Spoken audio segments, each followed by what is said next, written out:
আসসালামু আলাইকুম রহমতুল্লাহ।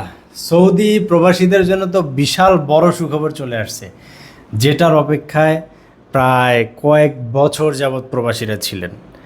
গত ডিসেম্বরও মোটামুটি এরকম একটা সুযোগ দিয়েছিল, আবারও সেই সুযোগ এসেছে। এখন যদি আপনি আমেলাদি ভিসায় থাকেন, যদি আপনার ইকামায় যদি হুরুপ থাকে আর আপনি বৈধ হতে চাচ্ছেন, তাহলে আপনি কিন্তু এখন বৈধ হওয়ার সুযোগ পাচ্ছেন। এটা আসলে সৌদি গভর্নমেন্ট কত দিনের জন্য দিয়েছে এটা আসলে এরকম কিছু উল্লেখ করেনি। সো যারা বৈধ হতে চাচ্ছেন খুব দ্রুতই বৈধ হয়ে যান। সো এটা আসলে খুবই সুবর্ণ সুযোগ। যারা অবৈধ আছেন দ্রুত বৈধ হয়ে যান। তবে আমেল মঞ্জিল খাদ্দামা দেন হচ্ছে ডোমেস্টিক পেশায় যারা আছেন তাদের জন্য না, শুধু এটা হচ্ছে আমেল আইডি বা জেনারেল শ্রমিক যারা আছেন, এক কথায় জেনারেল শ্রমিক যারা আছেন আমেল আইডি ভিসায় আমেল আইডি পেশায় তারা এটা করতে পারবেন। সো যারা করতে যাচ্ছেন দ্রুত করে ফেলেন। ভালো থাকবেন। আসসালামু আলাইকুম।